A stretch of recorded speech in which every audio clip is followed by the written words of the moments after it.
Hello and welcome. I'm Lorianne Lumby with Authentic Freedom Academy, and this is our Friday spiritual service. Today is Friday, August 20th, 2021. And our theme today is severing cords and severing ties. And as we begin, I'm inviting us to begin with the Ho Oponopono Prayer.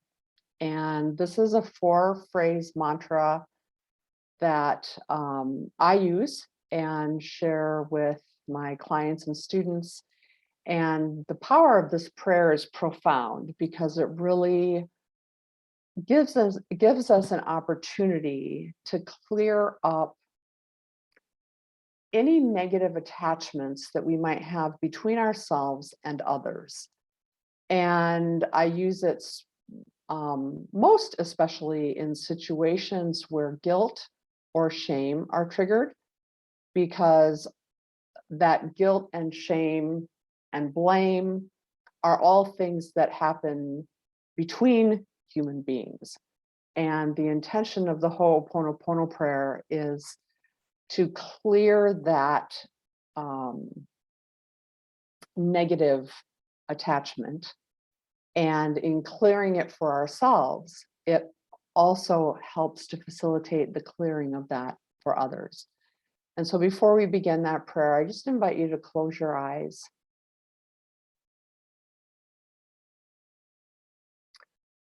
And to just take a moment and acknowledge the presence and action, the experiences that you have had in your life of being conditioned by guilt,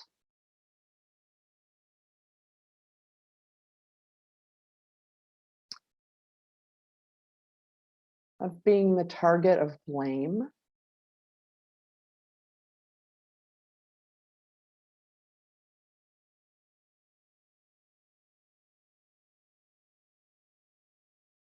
or being triggered by the feeling of shame.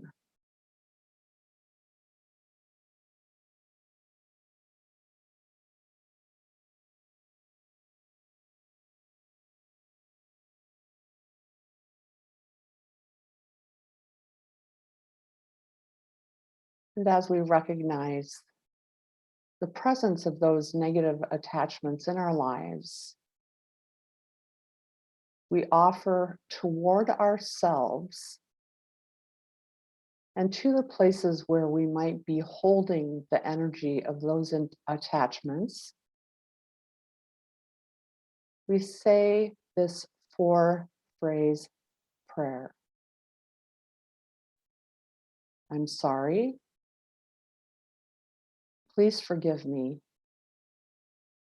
I love you. Thank you. I'm sorry. Please forgive me. I love you. Thank you. I'm sorry. Please forgive me. I love you. Thank you. We remember that in saying these words, we are saying them to ourselves. We are saying these words specifically to the place where we might be carrying guilt, blame, or shame in our own bodies, where we might be carrying the wound of shame, the wound of blame, the wound of guilt. Knowing that as long as we carry that wound, we are subject to that wound being activated. And as we work towards healing and freeing ourselves of that wound, we are no longer able to be activated and therefore no longer able to be manipulated by an individual or institution that might use guilt, shame, or blame to control us. So we say again to ourselves, I am sorry. Please forgive me. I love you. Thank you. I'm sorry. Please forgive me. I love you. Thank you. I'm sorry. Please forgive me. I love you. Thank you.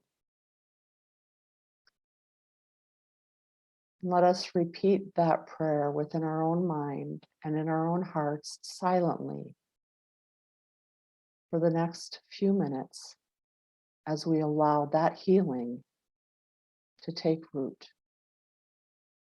I'm sorry. Please forgive me. I love you. Thank you.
I'm sorry.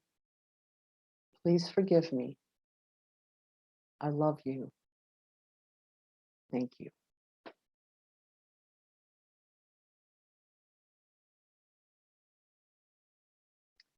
Now I invite you to hear these words from Scripture in preparation for our lesson today on severing cords and severing ties. The first reading is from Matthew's Gospel, chapter 12. While Jesus was still talking to the crowd, his mother and brothers stood outside, wanting to speak with him. Someone told him, "Your mother and brothers are standing outside wanting to speak to you." Jesus replied, "Who is my mother? And who are my brothers?" Pointing to his disciples, he said, "Here are my mothers and my brothers. For whoever does the will of God is my brother and sister and mother."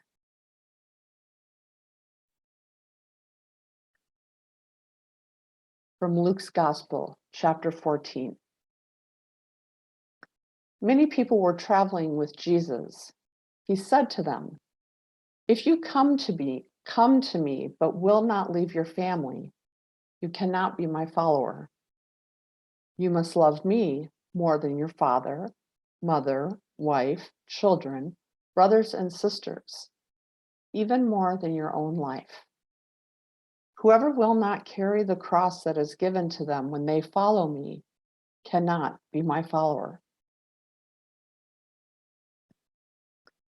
And from Luke chapter 9.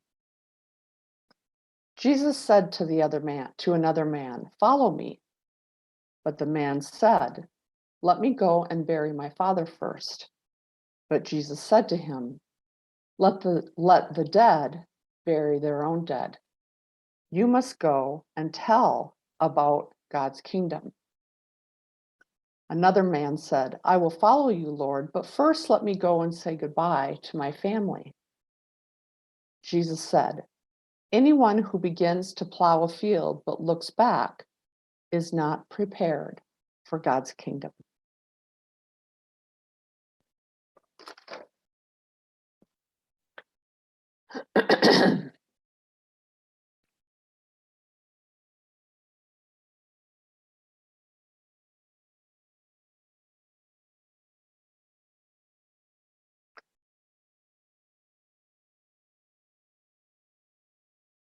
These lessons of Jesus might sound harsh, they might sound severe,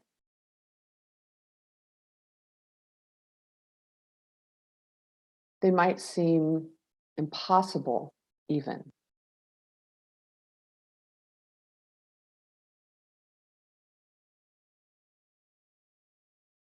The reason that these lessons seem impossible to us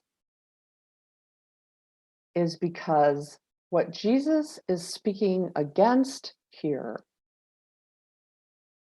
is societal conditioning.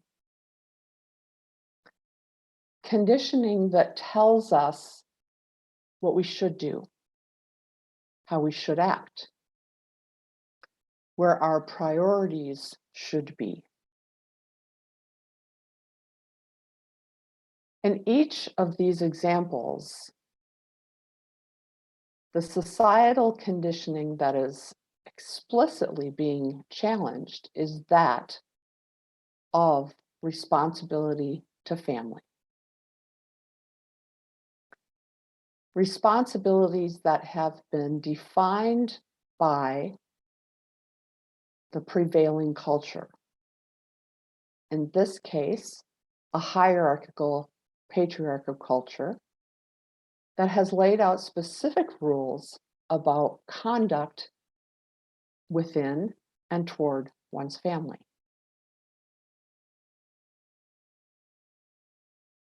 These rules are based on a set of expectations as to what makes a good son, what makes a good daughter,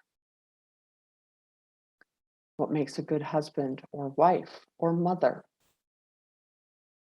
or sibling. In each of these cases, Jesus is inviting people into the fullness of the kingdom and inviting them into a process that will help them experience inner freedom. He's inviting them into the experience of union in love. He is inviting them into his own understanding of the peaceable kingdom, the kingdom of God. That inner experience of contentment, of freedom, of joy. That inner experience that gives us the resilience that we need to move through the challenges in our lives. That inner experience that keeps us on that path of inner work, that keeps us in that journey of healing and transformation, that anchors us in that place of personal accountability.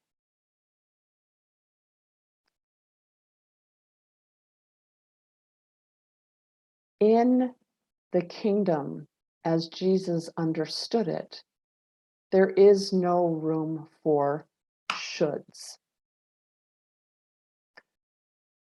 There is no room for controlling conditioning. There's no room for outside manipulation. There's no room for blame or shame or guilt.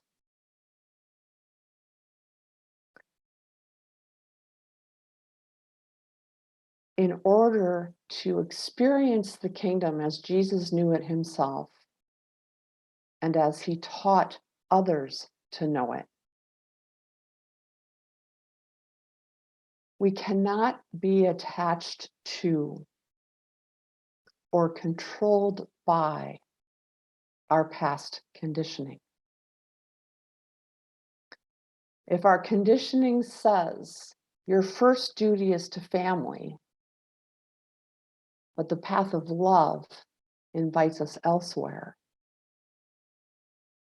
we must break the ties of that which holds us to that conditioning, to those rules, so that we can authentically and with integrity follow our soul's calling, our soul's path.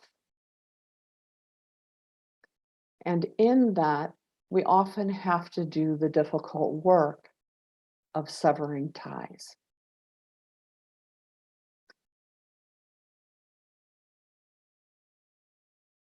In this severing of ties, I'm not saying we close the door on those we love or the people that are in our lives. Instead, it's about closing the door to those strands of manipulation, those strands of conditioning, those chains of imprisonment. Every single one of us have relationships, past or present, have been in situations or experiences where we have been told how we should be, how we shouldn't be. We've been told the expectations of our behaviors. We have had people condition us through guilt, through shame. We have been the projection of someone's blame. And the severing that we are invited into at this time is the severing of those cords. In this, we have the opportunity to recognize when someone else is trying to manipulate us through guilt or projecting their own guilt on us and trying to manipulate us through that. We have an opportunity to recognize when someone is trying to blame us for their discomfort or shame us into a certain behavior. We are also given the opportunity to recognize where we are doing that to ourselves. Those times when we said, well, I really should do this. Don't really want to, but I should. And recognizing the strands of the conditioning that puts us in those cycles of making decisions based on should instead of where our heart is leading us. So the cords and the ties that we are being invited to sever at this time are those cords of guilt and shame and blame and projection and expectations. And the Ho Oponopono Prayer that we did in the beginning of today's gathering is the perfect tool for doing that. First thing we have to do is recognize the pattern. To say, oh, there's that guilt demon. Ooh, there's that shame demon. Oh, I'm beginning to feel blame, like someone's blaming me for something. feeling those cords of manipulation, something pulling at our gut that doesn't feel loving or kind or peaceful. Or the anxiety or compulsive thinking that comes forth when we're trying to make a decision for our soul, but our mind is trying to keep us trapped in those conditioned responses, conditioned to guilt, conditioned to shame. We're being given an opportunity to recognize that first, because in naming the demon, we've done 99% of the work. Oh, there's that guilt demon. There's that shame demon. There's that blame demon. And then making the concerted decision to say no to that, to make a decision in the other direction, a direction for ourselves, a direction that gives us peace and joy and relieves our anxiety. Saying yes to that which is expansive and life-giving to us, instead of the constriction that we feel when we're saying yes to someone else's expectations. So naming the demon, making the decision not to get controlled by that demon, and then doing the work of healing that wound. Because the only reason we're triggered in the first place is because we're carrying that wound of shame or guilt. And the Ho Oponopono Prayer is the perfect tool for clearing that out of our space, clearing it out of our being. And in doing so, not only freeing ourselves of that wound, but freeing those who might be trying to manipulate us. Now, the one word of, not caution, awareness that I want to share in that is that when that cord is snapped, we feel free, but the person on the other end might not feel so good because they don't have you under their control anymore. So there might be a kickback. There might be a reaction. But the more you hold your ground and the more you say yes to yourself, the more that frees the other person to either take responsibility for their wound and begin to be empowered within themselves, or they'll go find somebody else to guilt and shame and manipulate. Neither of which is any of our business. Name the demon, say no to the demon, heal the wound. And soon you will be feeling more and more free, and there will be more space inside of you for the love, the contentment, and the joy that is present within that kingdom. Finally, I want to share with you our support goddess for the day. And from the Kali Oracle deck, this is Baglamukti. Baglamukti. She is one of the manifestations of Kali. And as you see in her hand, she has a large severed tongue,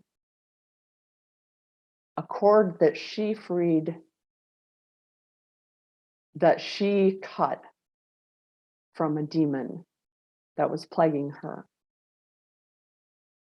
And this is the message of Baglamukti.